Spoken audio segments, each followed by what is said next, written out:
Bonjour les amis, je vous propose ma réflexion et méditation pour le 1er mars 2026, élaborée spécifiquement à partir des textes liturgiques du jour. Dimanche 1er mars 2026, deuxième dimanche de Carême. Première lecture, Genèse 12, versets 1 à 4a. Appel d'Abraham, père du peuple de Dieu. Psaume 32, 33, 4 à 5, 18 à 19, 20, 22. Que ton amour, Seigneur, soit sur nous comme notre espoir est en toi. Deuxième lecture, 2 Timothée 1, 8b à 10. Dieu nous a appelés du ciel dans le Christ Jésus. L'évangile Matthieu 17, verset 1 à 9. Jésus fut transfiguré devant eux. J'ai intitulé mon partage « La foi qui part et la gloire qui transfigurera ». Nous voici au deuxième dimanche de Carême. La liturgie nous fait gravir une montagne avec Pierre, Jacques et Jean. Là, Jésus est transfiguré devant eux. Son visage brille comme le soleil. Ses vêtements deviennent blancs comme la lumière. Moïse et Élie apparaissent et s'entretiennent avec lui. Pierre voudrait dresser 3 tentes pour rester là.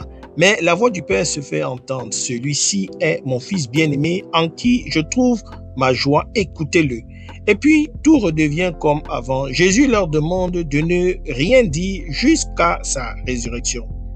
Cette transfiguration est un moment de grâce. Elle dévoile l'espace d'un instant la gloire cachée du Christ. Elle conforte les disciples qui vont bientôt être scandalisés par la croix. Elle nous dit que la souffrance n'a pas de dernier mot, que la dernière passion, il y a la lumière. Pour nous qui servons le droit et la justice, cette page est une espérance. Notre travail est souvent obscur, ingrat, confronté à la dureté du réel, mais la transfiguration nous rappelle que la justice que nous servons a une source et un terme dans la gloire de Dieu. La première lecture nous montre Abraham, le père des croyants. Dieu lui dit, quitte ton pays, ta parenté et la maison de ton père et va vers le pays que je te montrerai. Abraham part sans savoir où il va. Il marche dans la foi sur la seule promesse de Dieu. Et Dieu lui promet une descendance, une terre, une bénédiction pour toutes les nations. La foi d'Abraham est un départ, un exode, une confiance aveugle. Pour nous, professionnels du droit, cette foi d'Abraham est un modèle. Nous aussi, nous devons parfois quitter nos sécurités, nos certitudes, nos habitudes professionnelles pour aller vers ce que Dieu nous montre. La justice que nous rendons n'est pas d'abord la nôtre. Elle est la participation à une justice plus grande, celle de Dieu. Et comme Abraham, nous marchons souvent sans voir le résultat, confiants dans la promesse. La deuxième lecture de Paul à Timothée nous rappelle que Dieu nous a sauvés et nous a appelés d'un appel saint, non pas à cause de nos œuvres, mais à cause de son propre dessein et de sa grâce. Notre vocation, notre travail, notre engagement ne sont pas d'abord le fruit de nos mérites. Ils sont réponse à un appel, accueil d'une grâce. Cette grâce nous a été donnée par le Christ avant tous les siècles et elle est maintenant manifestée par sa venue. La transfiguration est une anticipation de cette gloire. Pierre veut figer l'instant, construire des tentes, rester là, mais il faut redescendre. La gloire n'est pas pour maintenant, pas complètement. Elle est un avant-goût, une promesse, une force sur le chemin. Jésus leur dit de ne rien dire jusqu'à la résurrection. Le temps n'est pas encore venu. Il faut d'abord passer par la croix.